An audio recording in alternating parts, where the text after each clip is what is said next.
dia a todos. Nós vamos dar continuidade então ao Seminário do Trabalho e nessa manhã nós temos a mesa redonda que vai discutir trabalho e reestruturação produtiva. Então é com satisfação que eu chamo à mesa o professor Rui Braga, da Universidade de São Paulo, a professora Nádia Araújo, da USP também, a professora Liliana Segnini, da Unicamp.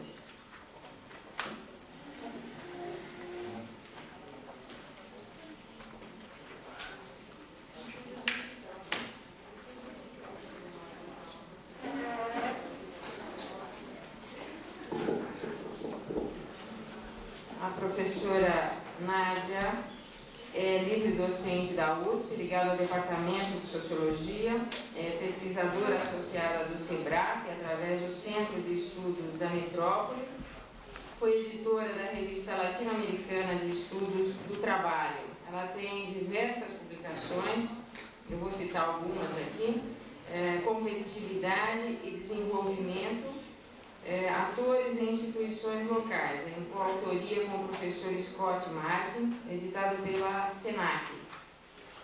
A Máquina e o Equilibrista, editado pela Paz e Terra. Ocupação na América Latina, Tempos Mais Duros, com o professor Cláudio Dedeca. E Imagens e Identidades do Trabalho. E ela está lançando aqui hoje também esse último livro dela, Caminhos Cruzados, Estratégias de Empresa e Trajetórias de Trabalhadores. E eu vou inclusive pedir para ela falar um pouquinho do livro antes de eu começar a marcar o tempo da sua apresentação, tá certo? A professora Liliana Segnini é titular da Unicamp, Departamento de Ciências Sociais da Faculdade de Educação. Seus temas de pesquisa: reestruturação do sistema financeiro, relações de gênero e trabalho, desemprego. E atualmente ela pesquisa as relações de trabalho em artes e espetáculo, enfoque nas orquestras e na companhia de dança. Eu já sei que é um trabalho interessantíssimo e estou muito curiosa. As suas publicações: Mulheres no Trabalho Bancário, distribuído pela EDUSP, e o artigo mais recente, que está nessa revista aqui, Mulheres, Mães e Desempregados, Contradições de uma Condição Social. O professor Rui Braga, do Departamento de Sociologia da USP, tem sua formação na Unicamp, na área de Ciências Sociais, Trabalho e Sindicalismo.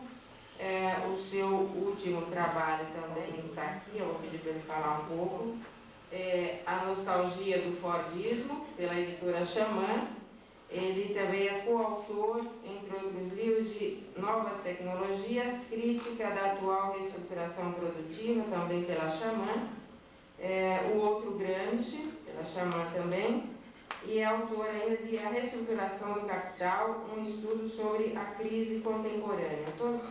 A restauração do Capital, um estudo sobre a crise contemporânea, todos pela editora Xamã. E é também editor dessa revista que é conhecida aqui bastante por nós, que é a revista Outubro. Então eu vou primeiramente passar a palavra para a professora Nádia, para ela fazer uma apresentação do seu livro, depois eu passo para o Rui e depois nós passamos então para o tema da nossa mesa.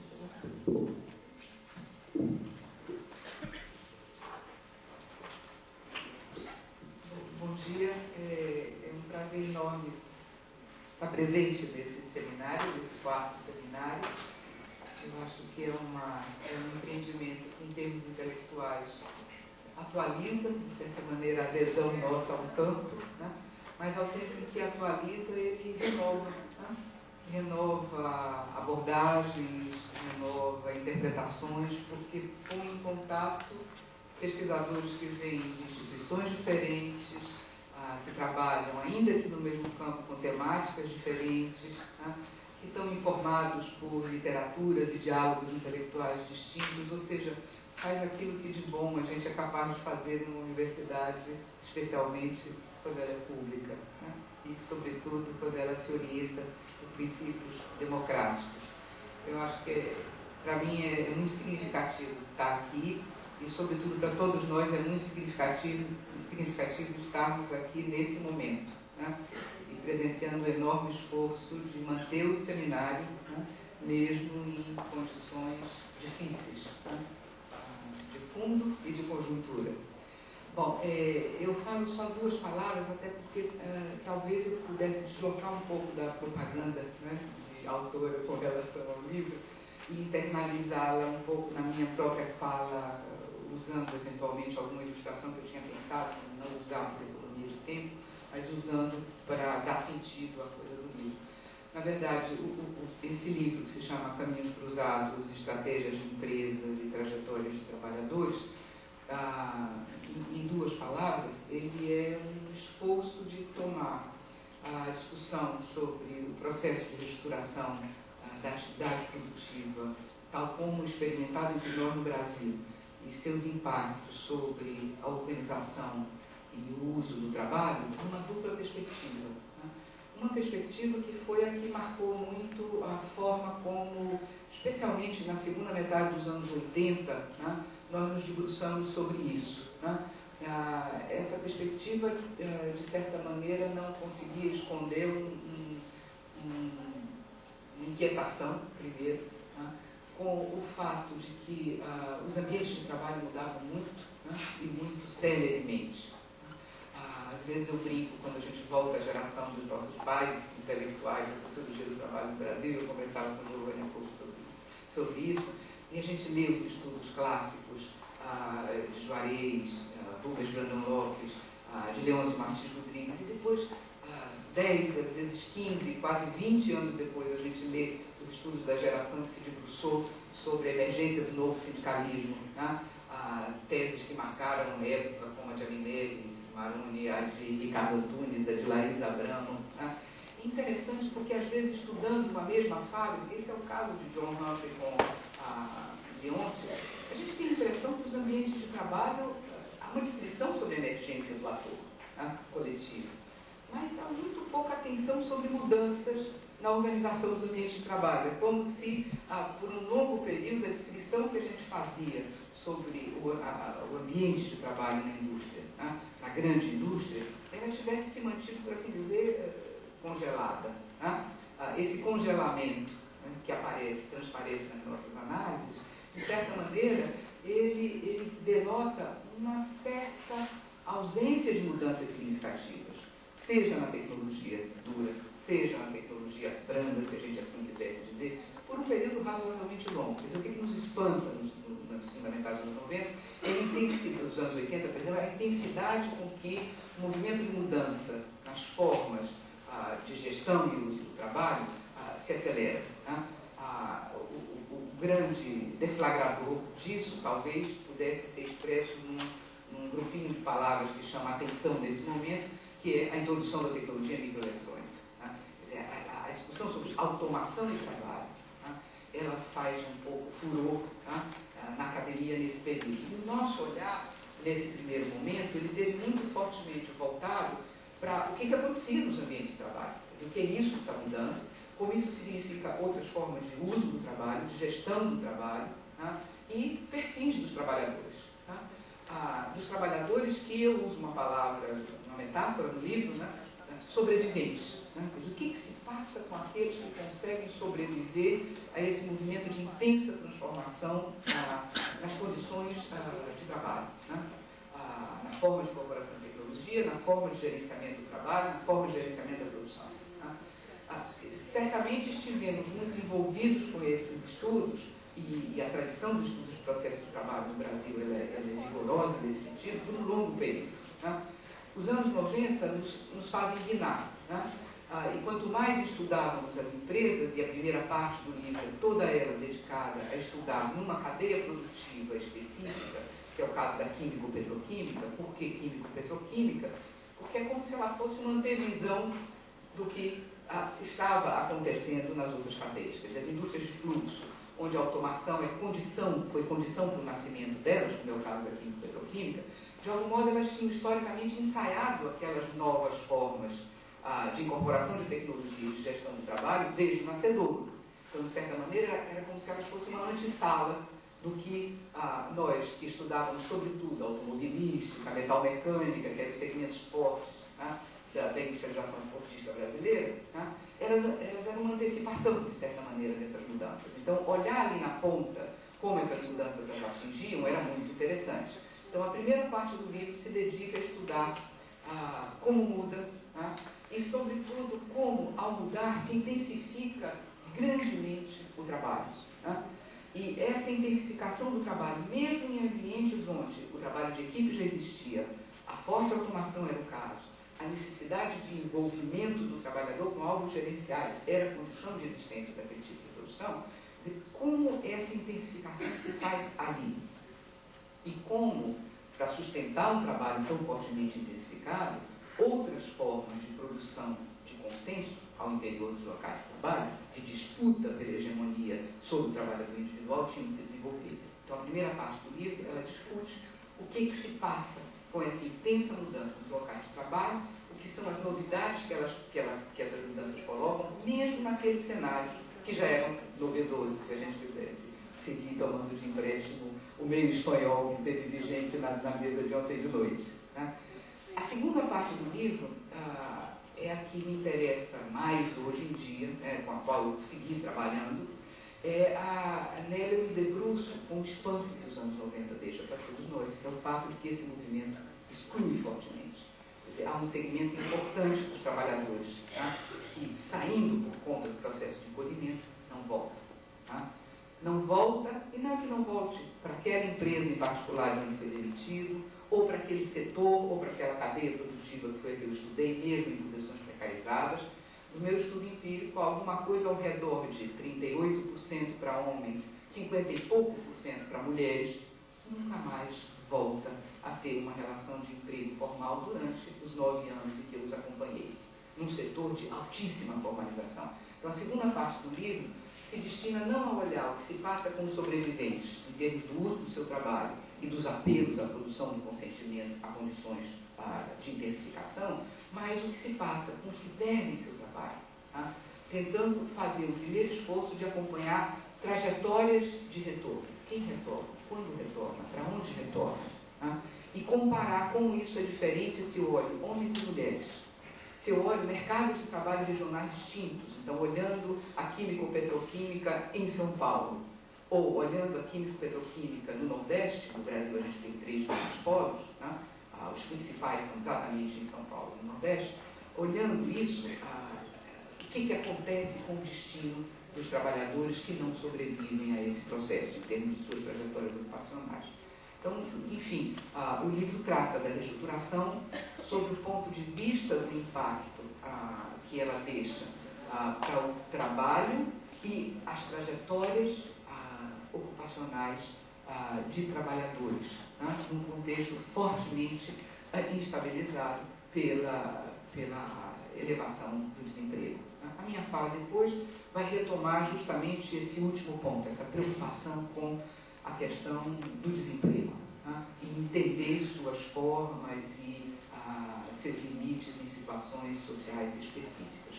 O livro apresenta isso e ele começa com um esforço de fazer uma certa trajetória do nosso campo. Né? A primeira parte dele faz uma trajetória desse campo de estudo sobre a indústria e o trabalho industrial no Brasil, que eu acho que é uma coisa interessante também, porque é um débito que a geração dos que já estamos ficando mais velhos tem a cumprir com as gerações mais novas. Né? Ou seja, temos uma tradição, uma linhagem no campo, refletimos há muito tempo e cultivar, né, essa criação intelectual que temos feito no Brasil nesse campo, eu acho que é muito importante para a gente entender não só o trabalho, mas a sociedade brasileira.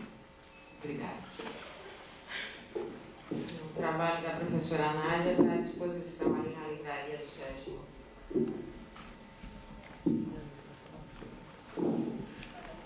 Bom, a minha fala, que se intitula Reestruturação Produtiva e Desemprego Recorrente, os limites da metáfora da brasilianização, ela vai, de certo modo, fazer um contraponto, né, com a fala anterior do professor Rui, na medida em que dando, de certo modo, sequência àquele interesse em termos de linha de pesquisa que eu tinha apresentado, né, ao apresentar o livro anterior,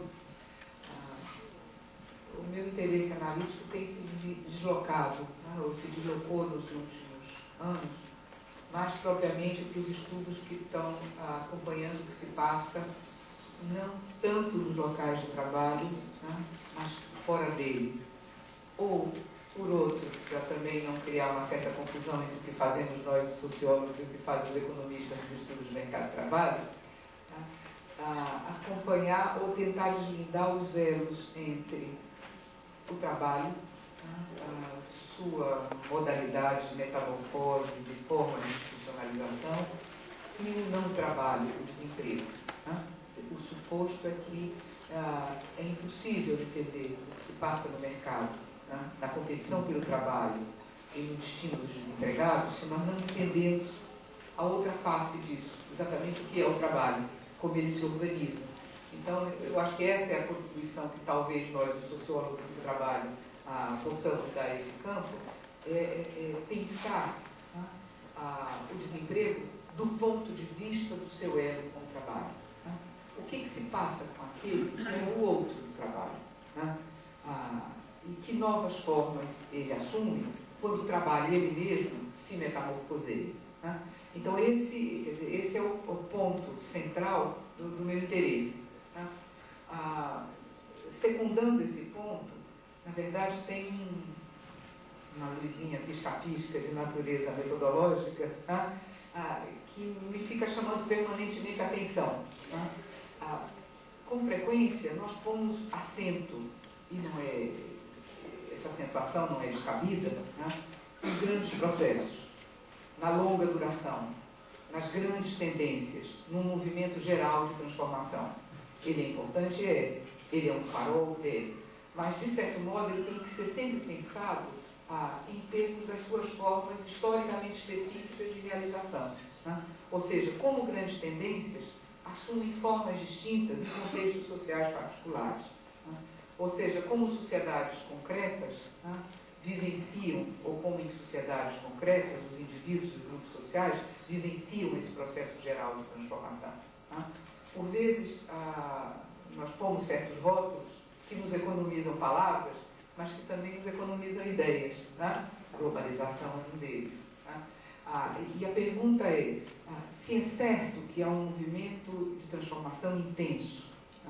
Se a gente olha historicamente, esse intenso movimento de transformação, ou essa capacidade de revolucionar permanentemente o processo de produção e de trabalho, ela é uma característica do capitalismo.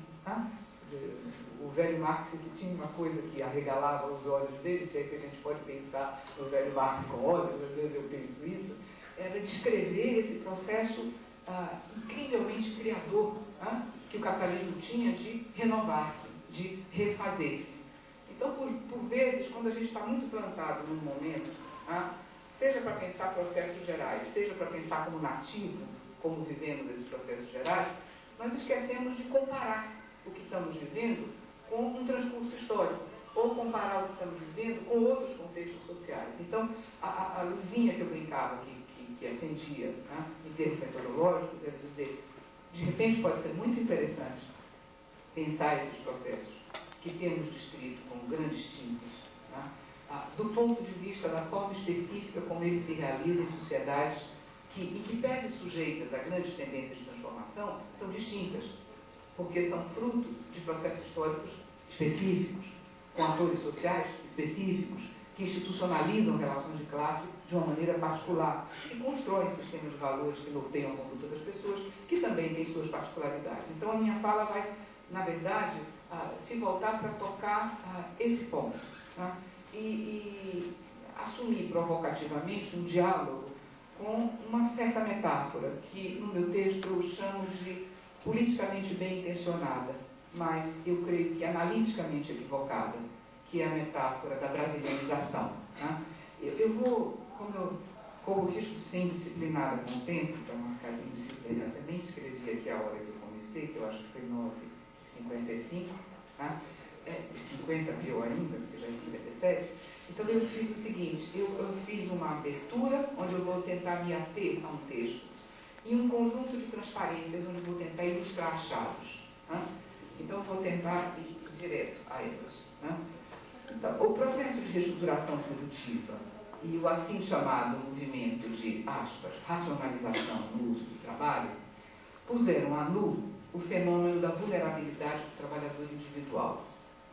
Num primeiro momento, os estudos sobre a razão gerencial que emergia, assim como sobre o lugar do trabalho nos chamados, aspas, novos paradigmas de produção, deram lugar a hipóteses que propugnavam por uma tendência à convergência entre modelos produtivos, e entre os processos consequentes a esses modelos que se supunha convergentes, destacando, não sem razão, creio eu, o risco crescente do desemprego e a precarização das relações de trabalho. O interessante é que, nesse contexto, o Brasil emergiu no imaginário acadêmico como fonte provedora de metáforas que aludiam ao caráter específico, predatório, por assim dizer, desviante, desse processo de reestruturação. Os que somos mais velhos nos lembramos do Fordismo periférico de Lipieschi, que claramente tinha a nós, como Marx tinha a Inglaterra, Lipieschi tinha a nós como imagem. Mas eu acho que ele já ficou um pouco para trás. E não é tanto com ele que eu queria dialogar, porque o interesse aqui não é tanto pensar o que se passa no trabalho, na regulação do trabalho e na regulação e na construção de uma certa norma, mas pensar o contrário, a precarização e o não trabalho. Tais metáforas queriam sugerir que aqui as formas limites da insegurança e as novas fronteiras da individualização assumiriam um caráter arquetípico, fazendo do Brasil uma antevisão da convergência esperada num processo quase universal de precarização das relações de trabalho. A remissão às noções de risco e individualização já sugere com quem eu estou querendo conversar, com os alemães mais novos, especialmente com Erich Becker. Entretanto, eu creio que cedo nós nos apercebemos de que, quando variam os contextos societais, estratégias gerenciais que parecem similares, até porque foram gestadas no bojo de processos de globalização de investimentos e de negócios, essas estratégias poderiam produzir fenômenos muito diversos. E eu vou tocar exatamente nesse ponto. Diversos como o que, por exemplo, na Europa Ocidental se chama o desemprego de longa duração, e o que, entre nós, eu acho que deveríamos tratar como o desemprego recorrente. Sem querer achar que, ao criar etiquetas, a gente inventa conhecimento, eu acho que por detrás das etiquetas há efetivamente processos distintos que precisamos descrever, porque escrevendo vamos mostrar a especificidade da construção das estruturas sociais sobre as quais refletimos. Nesse sentido, fronteiras entre trabalho, desemprego e inatividade, conquanto progressivamente tênues, mostravam a emergência de relações de trabalho distintas, notadamente quando tomávamos em conta os regimes de welfare estabelecidos no momento em que se deflagravam os processos de reestruturação da atividade econômica nas diversas sociedades. E chama a atenção para a ideia de regimes de welfare, e não Estado, ou welfare em si. Exatamente para sublinhar esse meu interesse em mostrar como processos gerais se realizam de modos particulares, no tempo e entre sociedades no mesmo tempo. A noção de regimes de welfare dá conta exatamente dessa ideia. Quer dizer, o lençol, o que cobre, quem cobre, como cobre, varia. Essa variação não é de somenos, não é trivial, e ela pode ser analiticamente tão importante quanto falar da emergência de um poderoso estado de bem-estar. Para argumentar nessa direção, e esse era o fim da apresentação, eu vou recorrer a dados que colhemos, vários pesquisadores, que foram colhidos para 3 diferentes países, ou em 3 diferentes países, no caso do Brasil, a França e o Japão, entre 1995 e 2001. Em pesquisas diretas que analisaram trajetórias ocupacionais de trabalhadores afetados pelos processos de reestruturação produtiva, tal como esses processos atingiram os 3 principais mercados metropolitanos desses países, respectivamente São Paulo, Paris e Tóquio. O que eu quero argumentar é que, quando variam os contextos societais e quando variam as formas de institucionalização dos sistemas de emprego, os impactos da reestruturação das firmas sobre as chances e as formas de vulnerabilidade são distintos o suficiente para desacreditar metáforas que eu acho que são politicamente bem intencionadas, retomo, mas que são analiticamente pouco rigorosas, como essa da brasilianização. E chego a essa. Para muitos analistas, o Brasil seria um exemplo intrigante dessa desigualdade no mercado de trabalho e dessa precariedade do trabalho ele mesmo. Beck abre o último livro dele, publicado em inglês, com a seguinte frase. Ele diz: a consequência não intencionada da utopia neoliberal dos mercados, ou do livre mercado, é a brasilianização do Ocidente. O capítulo tem exatamente esse título, a brasilianização do Ocidente. E essa é a primeira frase do capítulo. Pouco mais adiante nesse parágrafo ele diz: à medida em que os novos desenvolvimentos aparecem, têm lugar, né, nas assim chamadas economias altamente desenvolvidas, essa forma de multiatividade nômade, e ele põe entre aspas, multiatividade, não nômade, né?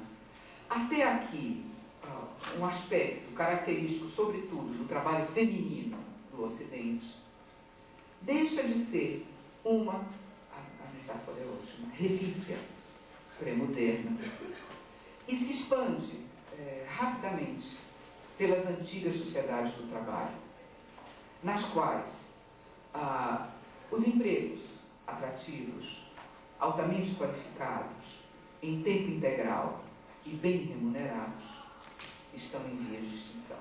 E acaba a citação de Beck.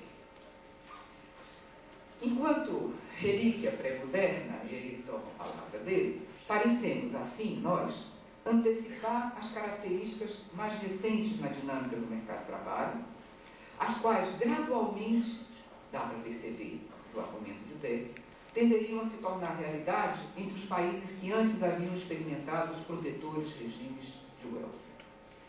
A mais importante dentre essas tendências seria um movimento de passagem em direção não somente ao desemprego de longa duração, porque esse já faz ano do juízo dos policymakers e dos acadêmicos europeus há algum tempo, mas a esse desemprego recorrente, essa tal multiatividade nômade a que Beck se refere. De fato, a extensão do tempo de procura de trabalho e a experiência correlata de um desemprego duradouro tem desafiado a agenda das políticas e a agenda acadêmica desde os anos 70, né? E, de certo modo, tem imposto em xeque regimes de welfare e formas de institucionalização do desemprego que esses regimes produziram. Né? E na sessão de ontem nós vimos esse assunto via Bayer de uma maneira extremamente interessante. Né? O que está em jogo?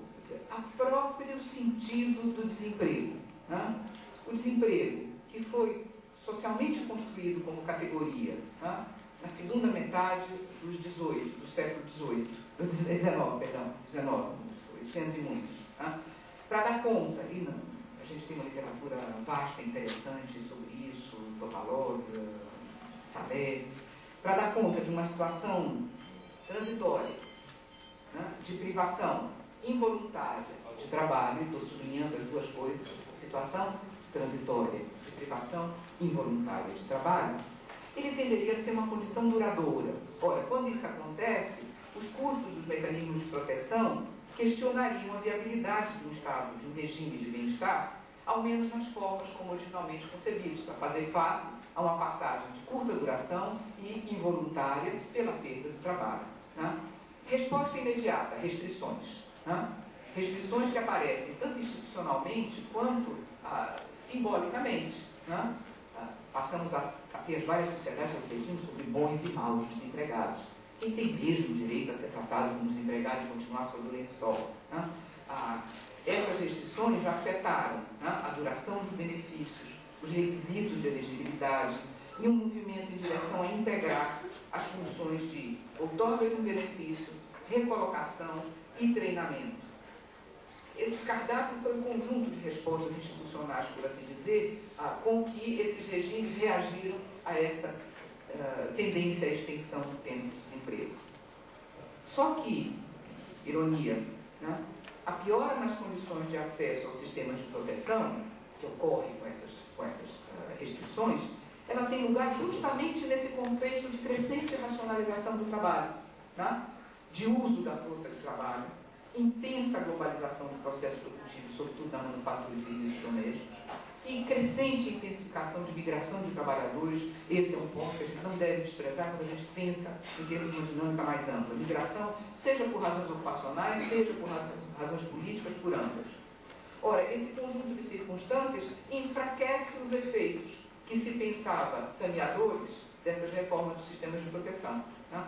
E nessas condições, a emergência das assim chamadas formas atípicas de emprego e desemprego transformou os padrões usualmente assumidos pelas trajetórias ocupacionais em lugar de combinarem uma ocupação duradoura, tá, com momentos de desemprego, como acontecia ao começo, tá, ocupação duradoura e momentos de desemprego protegido, tá, os períodos duradouros de falta de trabalho começavam a crescentemente ocorrer em meio às trajetórias ocupacionais. Bem assim, um desemprego recorrente passou a atingir uma parcela progressivamente maior da força de trabalho, perdendo aquele estatuto anterior a que Beck tinha feito referência, de uma estratégia feminina dirigida a combinar desempenho de papéis de gênero com a insistência dessas mulheres em preservar suas carreiras e sua situação no mercado de trabalho, né? E mais o desemprego recorrente passa a afetar uma quantidade importante, né? Isso passa a atrair atenção, né? Esse que Beck chamara padrão nômade de trajetórias ocupacionais marcadas por multiatividades parecia pouco a pouco se constituir numa característica da estruturação mesma do mercado de trabalho, né? Antecipando uma possível, e o temor de Beck era provável, forma futura de organização desse mercado. E aí entramos nós. Tá? A minha pergunta, e passo as informações empíricas,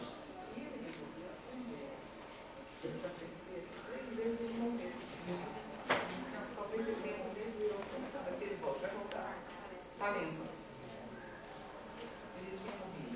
Então, o que me parece interessante? Né? Quando nós observamos.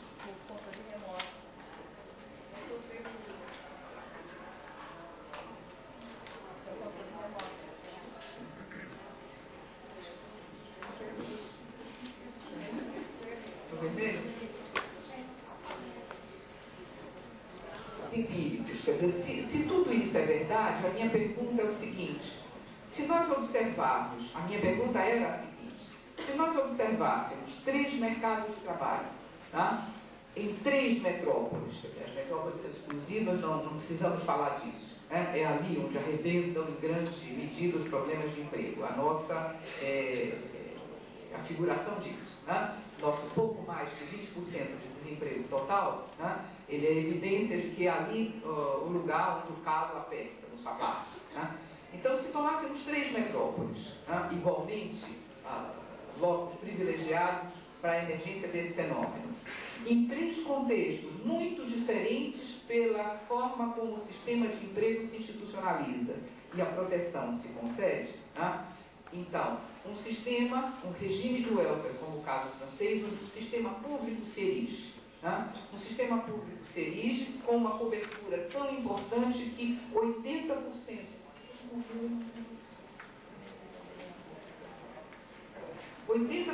dos indivíduos em situação de desemprego estão registrados na Agência Nacional pelo Emprego, no caso da França. Né? Então, o sistema público realmente recobre. Por que ele recobre? Ele recobre porque ele aliava na sua origem um benefício que não era expressível. Eu me lembro que a primeira vez que eu fui à França com uma bolsa do Carlos Coperfield, eu era professora de uma universidade federal, eu ganhava naquele momento da minha bolsa de mensalidade algo que era praticamente igual ao valor do seguro-desemprego. Quando eu soube disso, eu fiquei estupefacta. Né? Então, o que acontece? É um sistema que associa um benefício relativamente vantajoso, com um investimento público em termos de diagnóstico das condições de competitividade do indivíduo no mercado de trabalho, uma intermediação relativamente eficaz de vagas, né, e um programa de requalificação. Tá?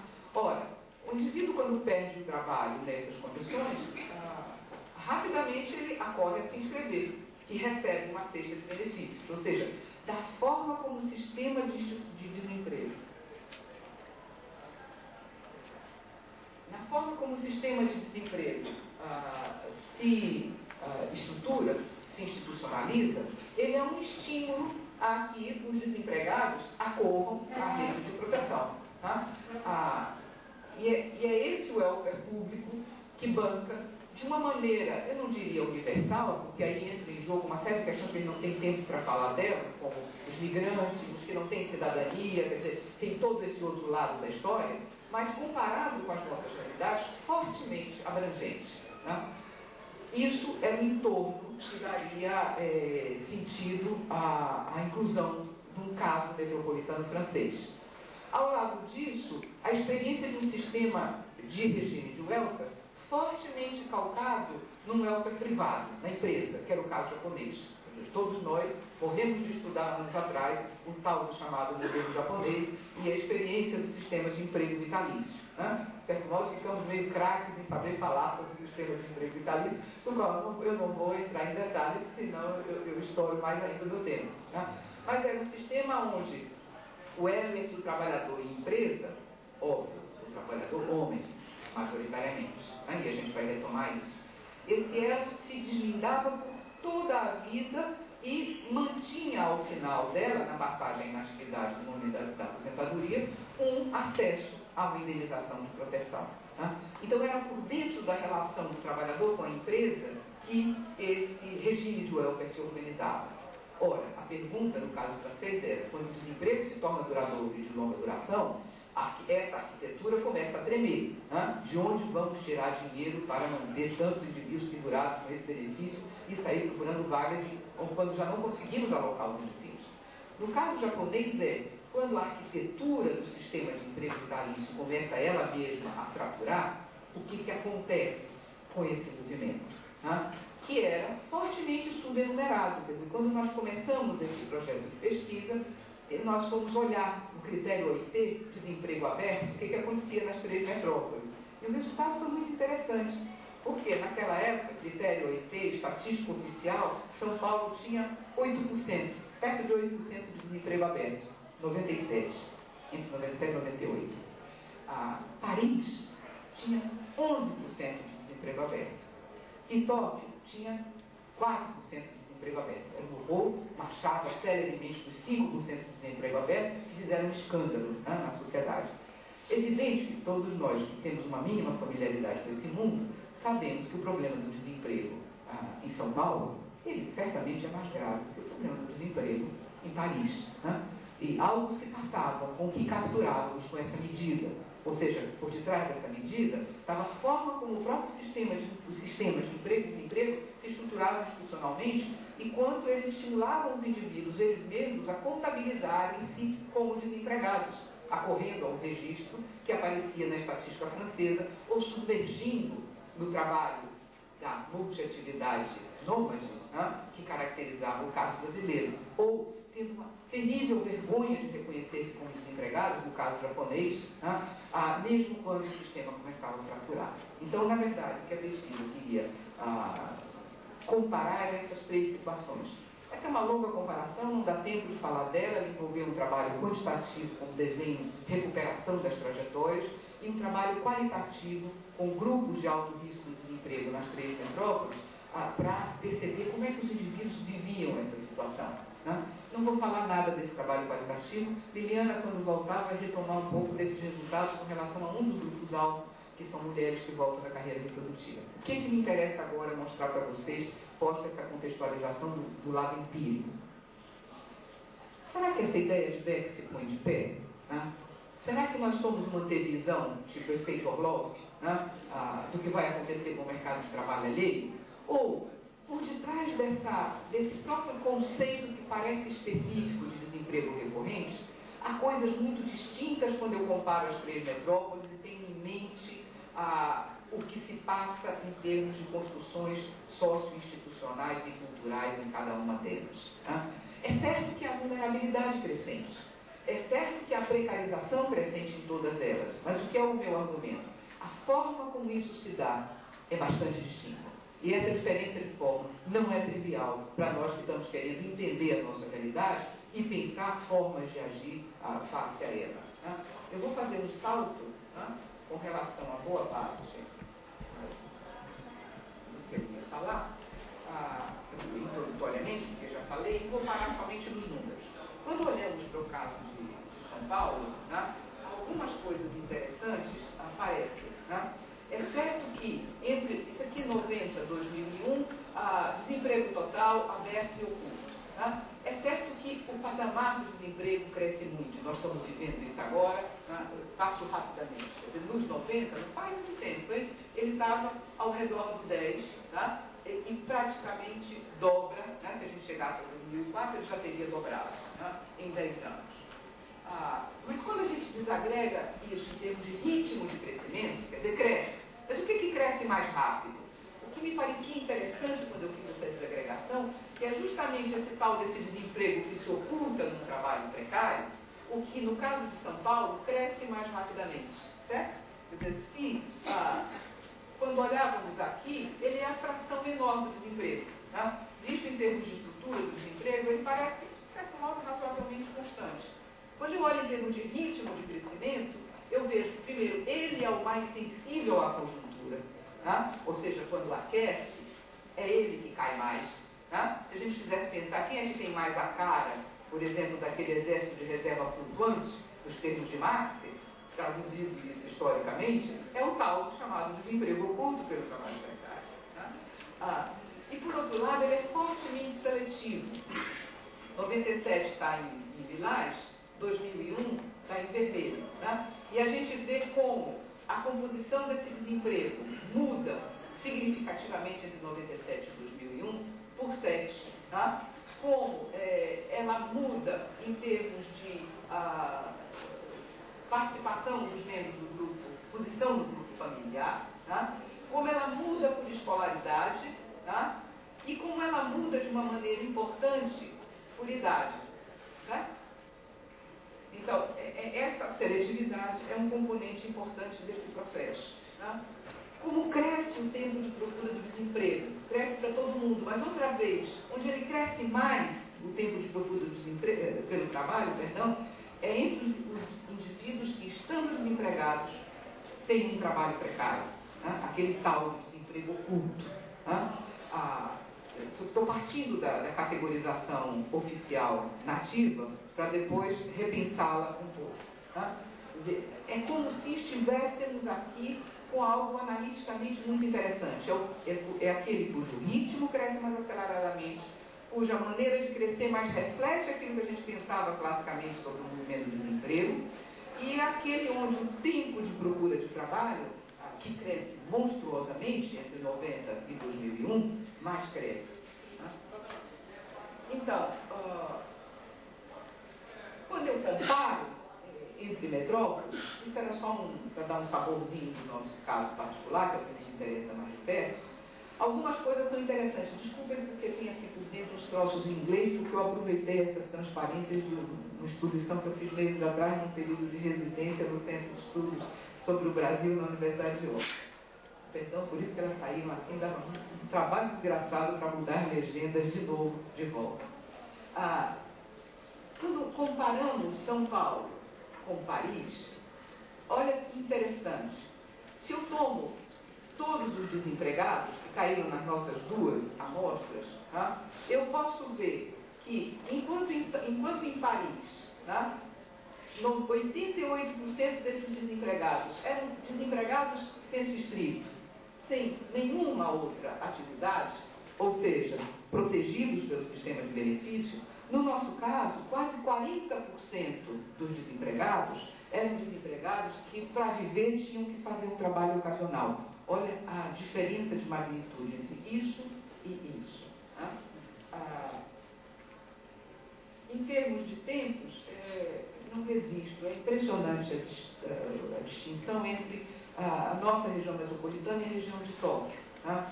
Quer dizer, no caso de São Paulo, também, num e no outro caso, as trajetórias prévias no mercado de trabalho, elas refletem diferenças importantes nos sistemas de emprego. Tá? Ou seja, distintos padrões de estabilidade no emprego que marcam formas de cair no desemprego.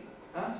Então, no caso de São Paulo, a curta duração dos vínculos prévios é a norma, ou seja, 61% dos desempregados que caíram nessa amostra, isso foi uma amostra representativa da região metropolitana de São Paulo, que esteve em campo durante 9 meses como um questionário suplementar à PED, Pesquisa de Emprego e Desemprego, que recolheu informação sobre 30 mil domicílios, 50 mil ocupados, 8 mil desempregados, entre abril e dezembro de 2001, né?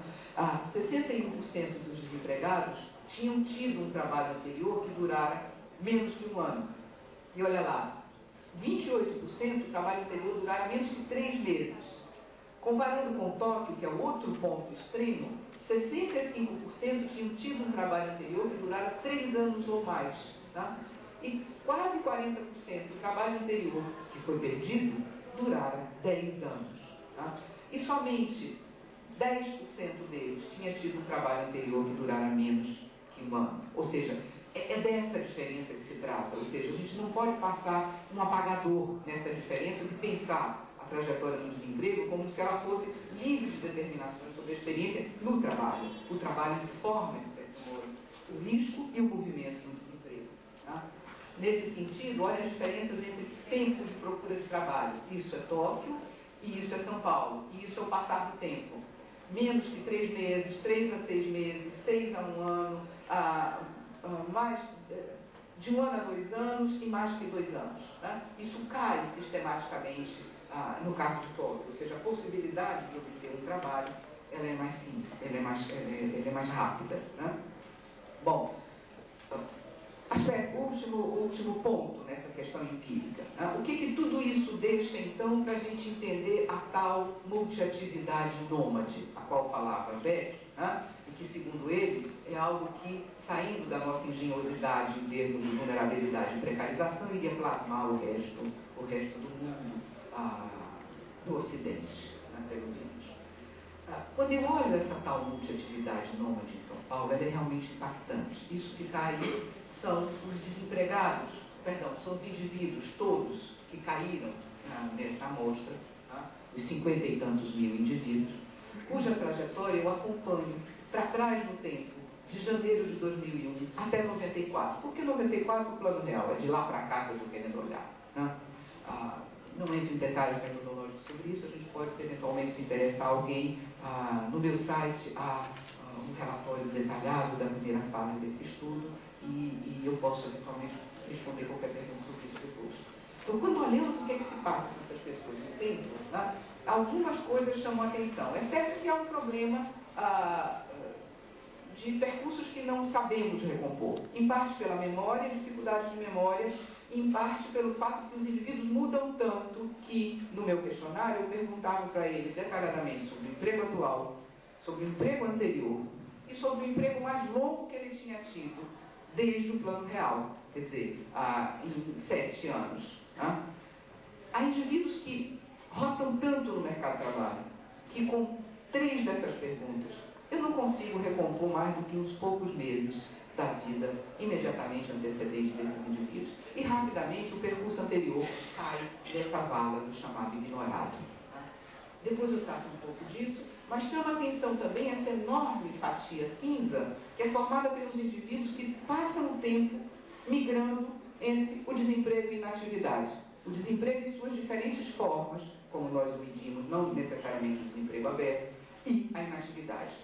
Ou seja, isso é algo que chama a atenção no caso de São Paulo.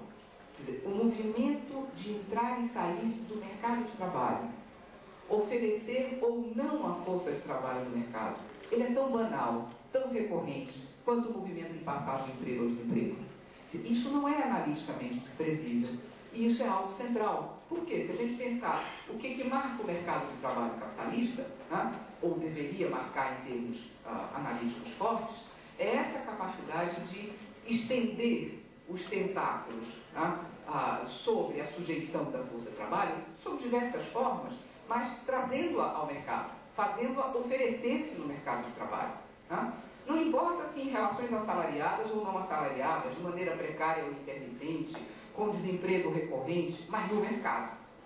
O que é interessante é esse recurso de entrar e sair do mercado de trabalho, que aparece como tão banal nessa forma brasileira de recorrência e que, eu mostro logo imediatamente depois, não se caracteriza como definidor do padrão de recorrência, nem no caso francês, nem no caso japonês. Então, se nós, aí eu resolvi olhar, bom, se eu separar esses caras em 3 grupos, olhar a trajetória dos ocupados, a trajetória dos desempregados e a trajetória dos inativos.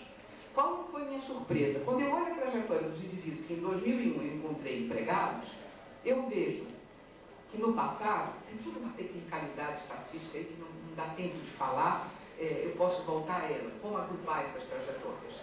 Isso são padrões de trajetórias agregadas. É certo que as parcelas significativas são indivíduos que fizeram um trajeto prévio dominantemente no trabalho assalariado, ou, olha que interessante, no trabalho não assalariado. Mas o terceiro grupo significativo é o grupo dos indivíduos que têm trajetórias tão intensas antes do mercado de trabalho que eu não consigo estabelecer um padrão. Tudo que eles fazem é mudar de um lado para o outro. Quando eu passo dos ocupados aos desempregados, isso se torna ainda mais claro, ou seja, o grupo mais significativo dos 8 mil desempregados, 4 mil, aqui o total da amostra, ou seja, 8% dos casos, metade dos desempregados, tem um padrão de trajetória no mercado de trabalho onde o indivíduo roda tanto, que eu não consigo recuperar o padrão. E quando eu passo aos inativos, aí a coisa é mais evidente ainda. A rotação é tão intensa que eu não consigo identificar um padrão, ou quando eu consigo identificar o padrão, o indivíduo passa o tempo todo rotando entre desemprego e inatividade. O que é que eu estou querendo dizer? Você tem no caso de São Paulo um padrão de recorrência no mercado de trabalho que faz com que essa vulnerabilidade assuma uma forma que não somente põe os indivíduos a circular entre situações de ocupação e desocupação, mas os indivíduos podem circular entre emprego, desemprego e inatividade. Ou seja, o outro da ocupação não é mais o desemprego, ou não é o desemprego entre nós. Pode ser a saída do mercado de trabalho, sempre a curto tempo. É certo que quando eu olho os inativos, eu encontro aqueles padrões do de pijama, o cara que foi funcionário, assalariado por muito tempo e saiu. Ou o jovem que ainda não entrou. Aqueles modelos clássicos aparecem, mas eles são absolutamente minoritários na ordem vigente no nosso mercado. Isso é completamente diferente do caso francês. Isso é a França, certo? Quando eu olho a França, eu tenho 3 tipos de trajetórias. E eu não vou passar mais do que pelos títulos e pelo significado numérico. Olha que interessante. Os desempregados franceses, e aqui eu separei só os desempregados para ser rápida. A trajetória anterior dos desempregados franceses é tal que o que eu posso ver é uma reinserção rápida e relativamente estável no trabalho duradouro.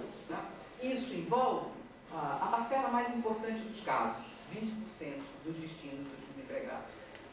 A segunda trajetória típica é aquele indivíduo que cai no desemprego de longa duração. Ou seja, ainda estamos nos quadros do que é o esperado na forma capitalista de organização do mercado de trabalho, naquele sentido duro. Há um movimento de recorrência, mas esse movimento, para o primeiro grupo, rapidamente os põe de volta na ocupação estável, ou os deixa no desemprego duradouro. A saída temporária do mercado de trabalho, que é essa que é quase norma como recorrência entre nós, para eles ocorre uma fração mínima dos casos, 3% dos casos. E ela claramente reflete uma fase do ciclo de vida. Quando eu vou olhar quem são as pessoas que fazem isso, são mulheres, em certo momento do ciclo produtivo, são jovens.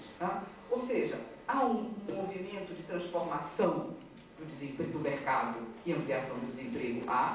Esse movimento é em direção não ao desemprego recorrente, certo? Mas ao desemprego persistente. Tá? E o irônico disso é que esses desempregados que eu estou analisando são aqueles que os franceses classificaram como recorrentes. Olha só, os recorrentes deles são indivíduos que conseguem rapidamente obter um emprego estável, ou então que ficam no desemprego de longa duração mantidos pelo sistema de proteção. Né? 60% dos casos estão em torno desses dois tipos de destino. Fechando, quando eu olho o caso japonês, ele ainda é mais diferente. Tá? Aqui estão novamente todos os indivíduos que foram pesquisados, tá, em campo. Tá? Nesse caso, a primeira coisa que parece interessante é não a recorrência do desemprego, mas a recorrência do emprego. Tá? Os indivíduos estão duradouramente no emprego, e se saem do emprego, entram em outro emprego, tá? Em outra empresa. Quer dizer, há um movimento de precarização, sim, pode haver, se eu vou para trás, ao interior da cadeia, tá? Da rede interfirmas.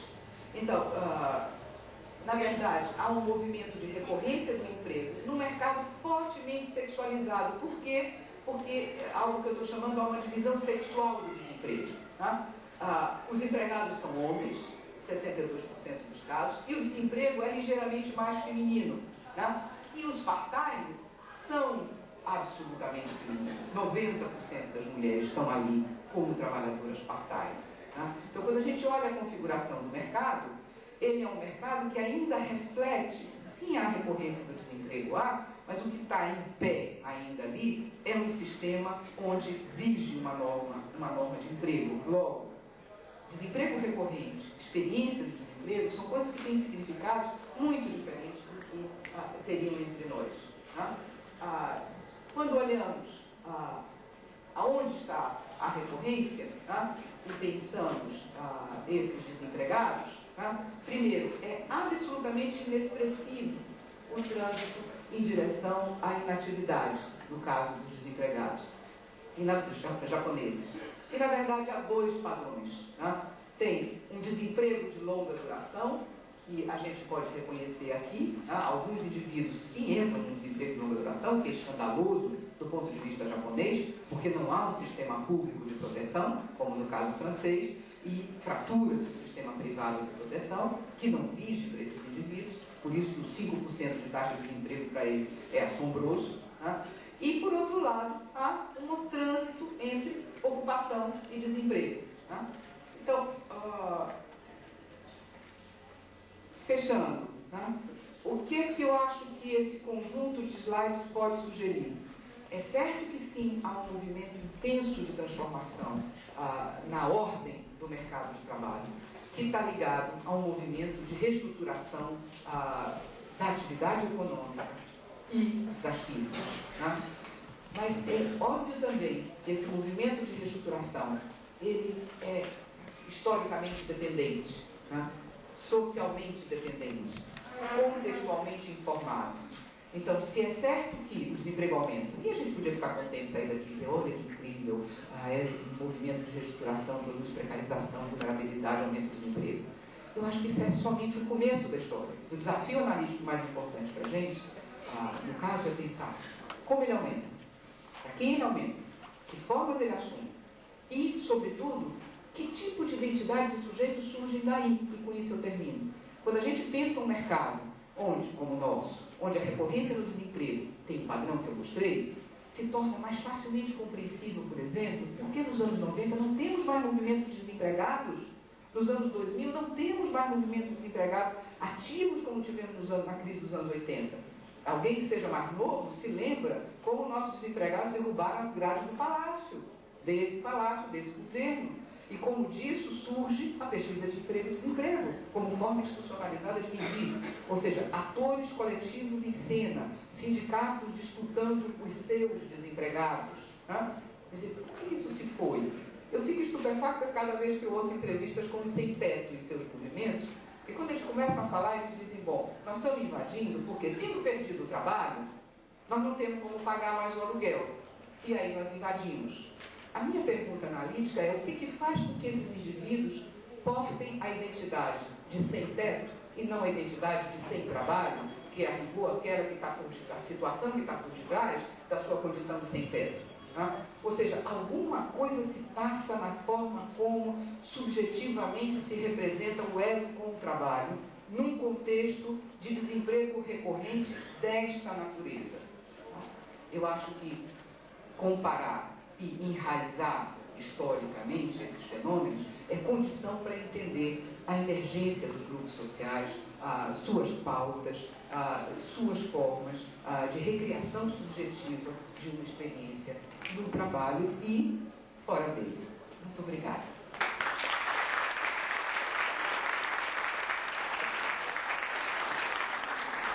Obrigada, professora Nádia.